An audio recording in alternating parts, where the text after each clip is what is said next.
Kia ora whānau, and welcome to another episode, second episode of the week for Get a Job and Get Healthy with Costas Enterprises. I am forever your host, Alex Costas, and today's episode we're going to talk some print-on-demand stuff, something that I sometimes struggle with, and I know other people do struggle with as well. And that's basically how you craft and how you create creativity. And you may go, Alex, what are you talking about? What I'm basically talking about is how do you find something that you can draw from in that well, something that can make you think more about that particular niche that you want to get down to, or maybe you're struggling for ideas for designs for your print-on-demand business and you don't really know which way to go. So what I thought I'd talk about is just some of the things that I personally think about and follow and watch and do in order to try and get the creative juices flowing. Now, because I've previously done a episode, this one will probably be a bit shorter than some of my other episodes. It's not just because I'm trying to miss an episode. It's more so that at this stage I am still trying to find these particular things for myself, but at the same time, what I have, if it can help you, I'd be so happy. So first thing we're going to talk about is basically just inspiration.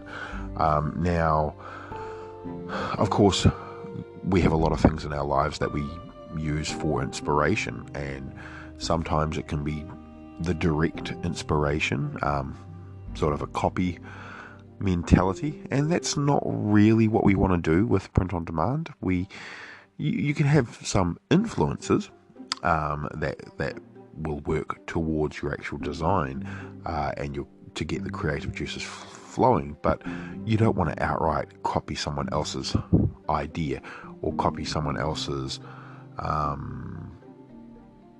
design or property unless you have their permission to do so, and of course you credit them. Now, with Redbubble, which is, I'll be honest, the one that I've been getting the most traffic on, as well as the most sales in the last couple of months, there is a lot of copyrighted program things that are out there. I personally don't agree with them. I think, if you are going to copy something, please don't copy it. For example, I will give you an example. For those that don't know, I am quite a big fan of things like Dragon Ball Z and Star Trek and Marvel, and well, you all know the Marvel one anyway. But I do love Dragon Ball Z. Now, there is a game that I currently play. It's a mobile game, and it's called Dragon Ball Z Dokkan Battle.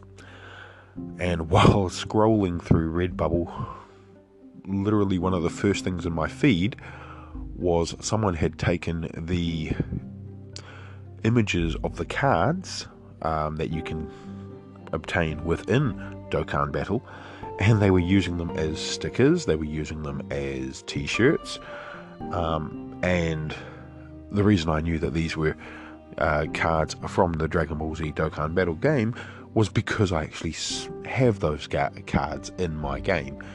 Now, this game is a mobile game, okay, so it is quite easy to obtain the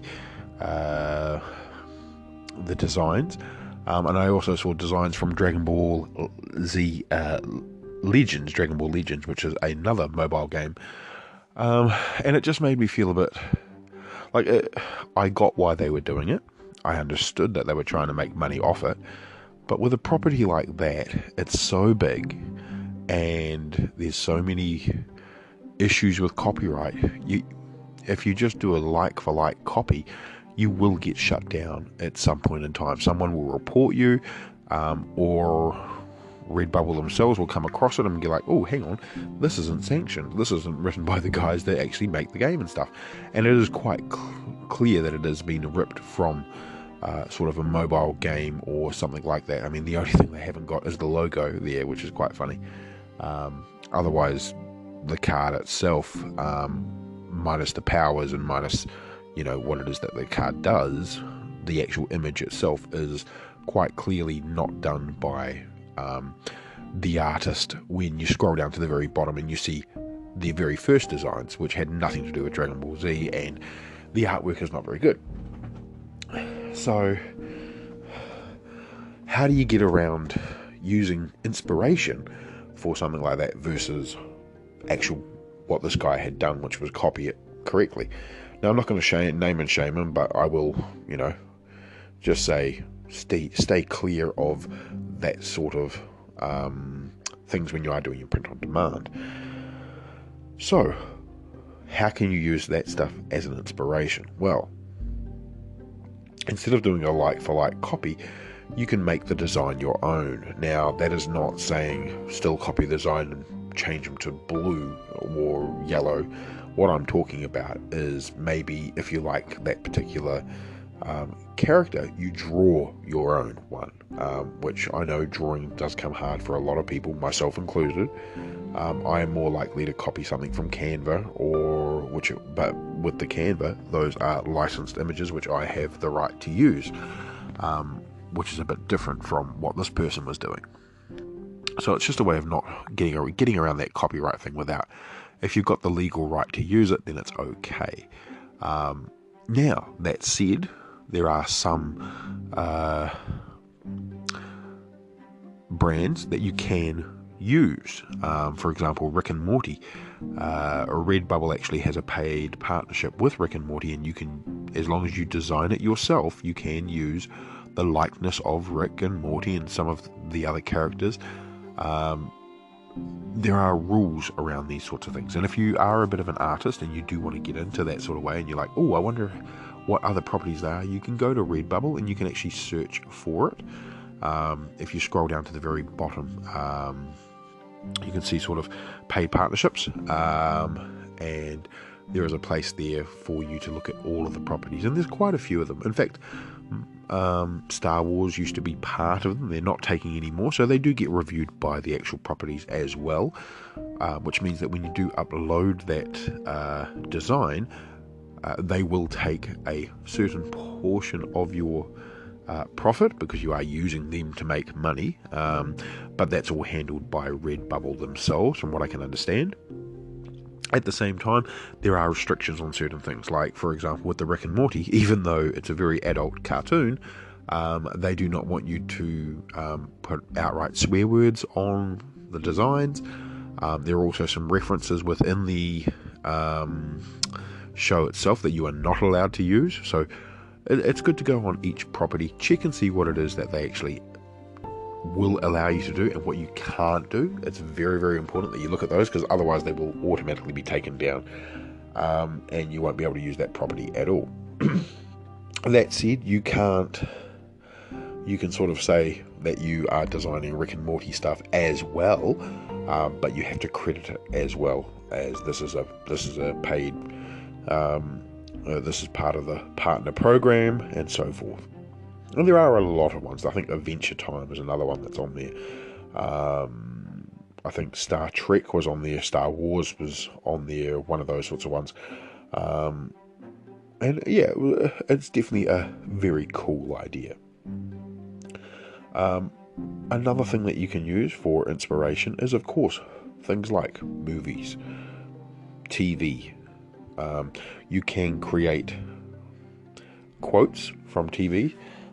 Again, you want to be really careful with this sort of stuff, because if you are doing anything that is copyrighted or trademarked, you're kind of breaching the law, and if you do that, then there is a risk that Redbubble will take down your site. So be very, very careful with what it is that you use. Like, if you're trying to rip off Friends, for example, and you're doing a central perk, the cup, which everyone thinks, oh, that's fine. Well, that is a licensed logo from Friends, same as the Friends, which is, at the moment, that is the genre that is going around, a lot of people are using, is Friends Speak, Friends Times, just basically everyone getting into the Friends nostalgia run. But this stuff is highly sought after, and Redbubble do look at the things like provisions and stuff. If it's not a paid partnership, they will take it down. So you may get a few sales, but bear in mind that you may also lose your store. But that said, you could use the typeset to a degree, and create your own sort of thing based off it, because that's the main thing with things like Redbubble and even Teespring. The whole point is you don't want to be in breach of any of the trademark or copyright laws, and so you may want to instead use something like you could create a coaster, for example, or an acrylic block with a drawing of the Friends people, or even a drawing of Smelly Cat, for example. But instead of calling it Smelly Cat, you call it, like, if you make it a Fat Cat, then make it Fat Cat, but you use the typeset of the Friends typeset, for example, then that would be okay because it is your own design, for example. So it's really important that you don't, even though you can use these things for inspiration, you don't outright copy them. That's basically what I'm trying to say. That said, another thing that is always good is if you do have your own design, you can use the not the image, but the layout of certain things as inspiration. So, for example, one that gets used quite a bit is the very first Star Wars movie poster, the typeset with with Luke holding the lightsaber in the middle, with Leia next to him and Han on the other side, and so forth, trailing off down sort of looks like down a mountain.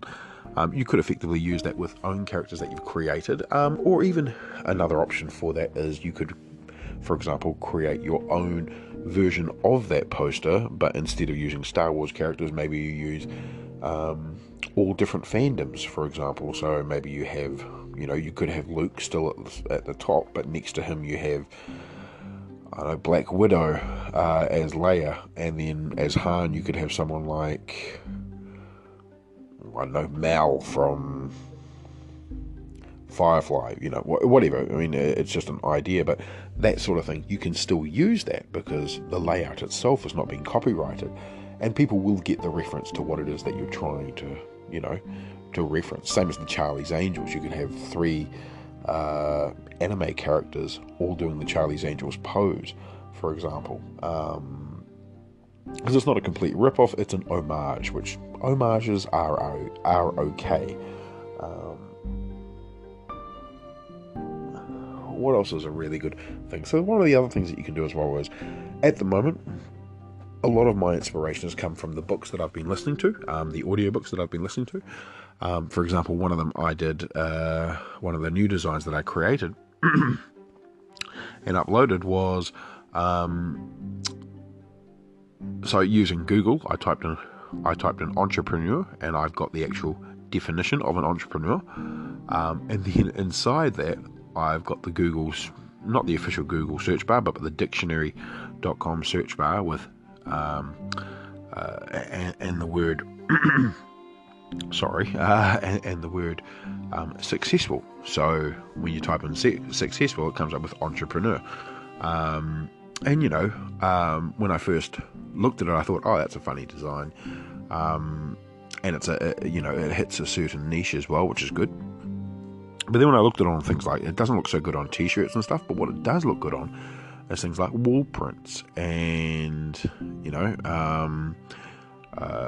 mobile phone covers, and your acrylic blocks, your wood canvases, all those sorts of things. This looks quite cool on. And so you don't have to, with your print on demand stuff, if you do think of something, you don't necessarily have to think, oh, this has to go on everything. You can disable some of the other designs so that you don't have the t-shirt, because it doesn't look so good on a t-shirt, for example. But you judge that as you upload each and every item based on the way that you create them. if you see that it's not working, you obviously disable it. And the reason why I was doing the entrepreneur one was because I was just reading the book called the 4-Hour Work Week, which is a really, really cool book in regards to, wanting to start up your own business, be a good entrepreneur, all that sort of stuff. The 4-Hour Work Week, I strongly recommend. It's a good audiobook as well. It's a bit long, but it's well worth it. It gives you a lot of ideas, and it talks about being a successful entrepreneur. And that's where I took homage to. I was like, oh, that's kind of cool. Like, I didn't say it's a 4-Hour Work Week reference because, there's so many books about being a successful entrepreneur, and there's YouTube things. So, but the inspiration came from the book. Now, the next one is use of photos. Now, a lot of people use images and photos, and they think, oh, I'll grab something from Google and it's a transparent image, I can throw that onto a t-shirt or a print on demand. Unless you have the rights to use that legal image in print on demand, I would try to stay away. Unless it's an image you've taken yourself. Now, if it's an image you've taken yourself, and if it's of a person, for example, you need to say, look, do I have your permission? Get it in writing, just because it will cover you and cover your ass under law, saying that I took a photo of such and such. They have given me the right as of this date for my print on demand, yada yada yada, and get them to sign and date it. That way, you've got something there in case they get, if you've got a hit on your hands, if you create the next, meme to go around the world, and you've got it on print on demand stuff, and then they come back and they go, hang on, where's my cut? Then you can say, well, hang on, you've given me the right here as due to such and such. Now, if you arrange, to share profits and all things, then do of course honour that agreement, because anything that is written becomes a legal document, especially if signed and dated. But yeah, I mean, photos, especially on things like t-shirts, if they're not done well, they won't look so good when they're printed. But that's where things like, you've got certain things in Canva you can do, you've got things obviously in Adobe that you can do, which will make them look a lot better, and make them look a lot more natural when they're on a t-shirt.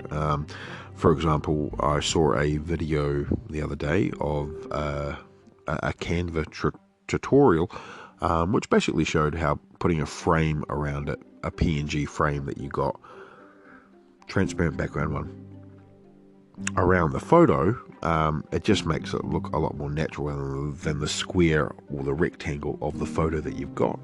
And yeah, I was pleasantly surprised, and I thought, oh, that's something I could do, So in the future, I probably will have a look at doing some photos and trying that out, seeing how those work on specifically things like t-shirts and stuff as well, just to sort of open up my niches a bit more.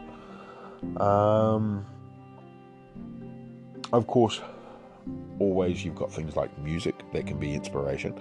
I know at the moment there's definitely a lot of WAP references from the crazy music video, and yeah, I mean, again, you got to be careful with what it is that you're referencing. Also, because things like Redbubble do look at mature content as well. So, if you know the WAP song and you know what it stands for, you wouldn't put that on a t-shirt and then set it for everybody. It's mature audiences, obviously, so you would have to tick down the very bottom the little mature audience things, which means it lowers the amount of people that can actually view your design, because anybody that is sort of over the age of 18 will have to, they will be not able to actually look at the design and not be able to view the design that if they are under the age of 18, sorry. That's not to say that you can't, of course, use designs like that, but you do have to classify them as such, and there is a risk that because of what it is that you've got, that Redbubble will not allow you to upload it on certain products. Like, for example, I have found that I had a design that I created earlier in the week, which just had drunk, and different typeset, and looked quite cool. And unfortunately, it was rejected for the point of that I declared that it was, something to do with alcohol. It was an alcoholic reference, in which case it was a mature audience, and found out that masks were not allowed to have this particular thing on there. So, it just meant going back and then re-uploading it at a later date, which I haven't done yet, but I will. But yeah, it's quite a cool little thing there that you can do. So yeah, of course, you've got art and music and all. So basically, all the things that you look at can be your inspiration. But also, not only that, but if you've got children, for example, children are very funny. And if one of them says something or one of them does something that's hilarious, you could think about turning that into either an image or into a quote or a joke or something like that, and then using that in one of the Redbubble or Teespring products, for example. Especially if it's things like, I know with Redbubble you can do things like greeting cards. So maybe if your child said something really, really hilarious at a birthday, you could effectively transcribe that, me saying this, 3-year-old child, for example, saying this, and then there's your birthday card or your acrylic print and stuff, or something that you can get for the child, for example. So it's not like it's inspiration doesn't come from everywhere. I would strongly suggest to people read more, listen to podcasts, listen to audiobooks more, even watching YouTube. Just type in inspirations. But the big one that I want to talk about, and this is the one that I'm probably going to end on, is basically whatever it is that you're trying to create. If you are trying to drill down into the niche that you want to sell things in, so for example, if you're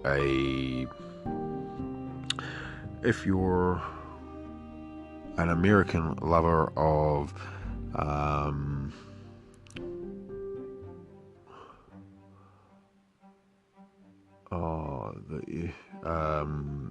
Kevin the Christmas Gargoyle, then you understand that that's what your niche is. So maybe you make a whole lot of t-shirts regarding hippos at Christmas AF, or something to do with a gargoyle with a Santa hat. Your niche, that it's going to be working at this particular time of the year, with Christmas being literally a week away. So you can drill down exactly that sort of stuff, and that sort of thing can be your inspiration. It can also be your niche. As I said, as long as you're not copying directly, then yeah, you should be okay. But if you know something about a specific niche, maybe you know about old Nikon cameras, for example, from the 1980s to the 1990s, that were made in Japan and shipped to America via whatever. Then you play that up. You use that as your inspiration. You use that as that thing to create the things that you know about. If you're a gardener, if you love your plants and your succulents, and other gardeners and other succulent lovers, other plant mamas, or anything like that, and you notice something that you do that they do, and you think, hey, I could put this onto a t-shirt. This would be a funny t-shirt. Then start using it, start creating it, because the more you drill down in your niche, the more likely you're going to get a group of people wanting to buy something. Now, granted, because you're going to be niching down, it is going to be, you're not going to see the massive thousands upon thousands upon thousands of people looking at your store. Like, you're going to get people that are interested in the niche that you're creating. Now, I will be honest, I don't actually have an official niche on my page. I literally have all sorts. I've got some, as you guys know, some Jacinda Ardern images. I've got some plant stuff. I've got some comedy stuff. I've got some keto stuff. Like, I still haven't found my niche. mainly because most of my niches are things like Marvel and, Dragon Ball Z, basically geeky things like that. And because of that, I don't want to copy that stuff. I don't want to put that out there. I might, create designs based on things like, I'm a Marvel fan and, or I'm a fanboy, or something like that. And maybe have a few references to things like, I'm a Marvel fanboy and have a person dressed with wearing a Wolverine suit or something like that. That's the kind of thing that I would be into. But due to the fact that, there's so much trademark and copyright stuff around Disney, so any Disney characters, and that includes things like Marvel, that includes things like Star Wars, that includes National Geographic, it includes all of the Disney princesses. I would stay away from all of that stuff. Disney goes hard when people try to copy their stuff.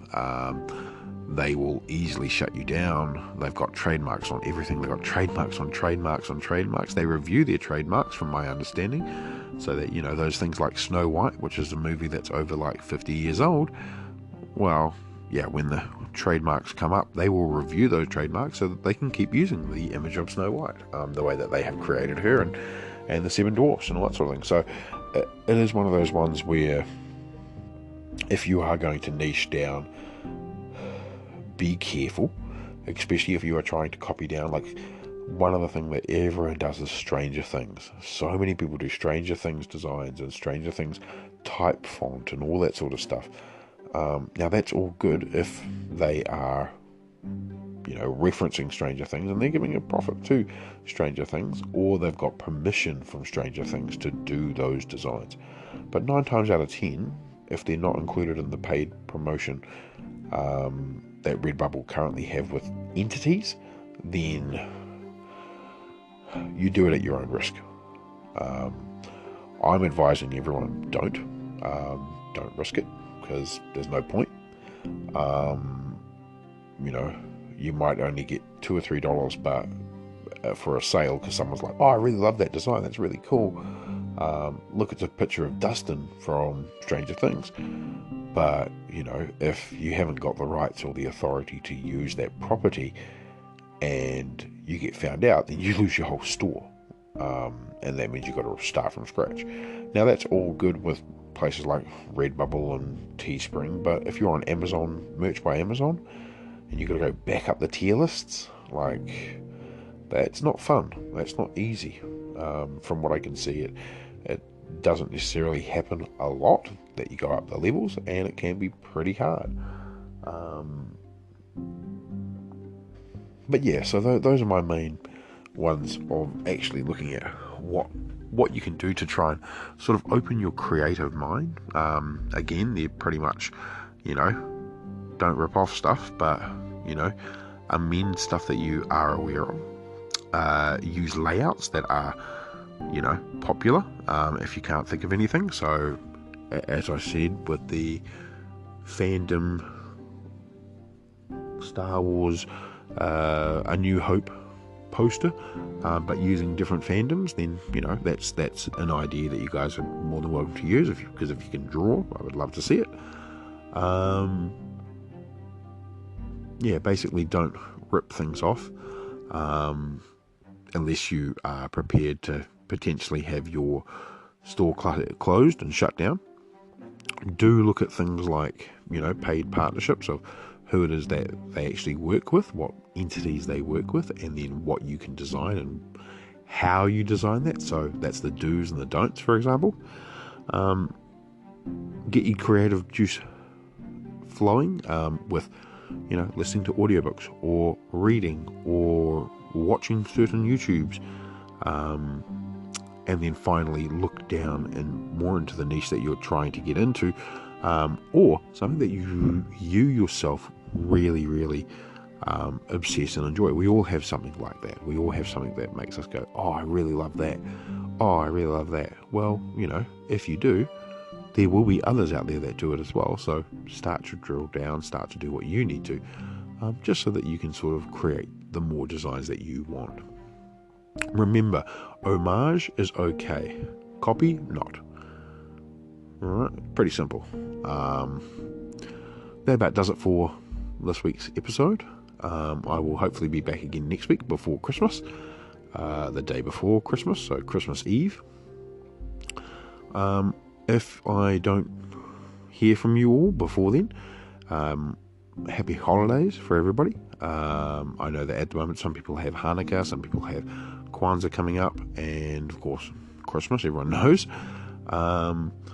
At this stage I am not taking a big break. I may take a break, not this week but next week. Sorry, not next week but the week after, as I will be hopefully travelling. But if I do get a chance, I will try to get one out in the week of New Year's. Until then, I love you guys. Look after yourselves. Be safe, because I know it's very, very bad out there at the moment. If I don't hear from you from Christmas until Christmas, have a happy holiday, and be good to everyone. Love you guys, and talk to you later. Bye.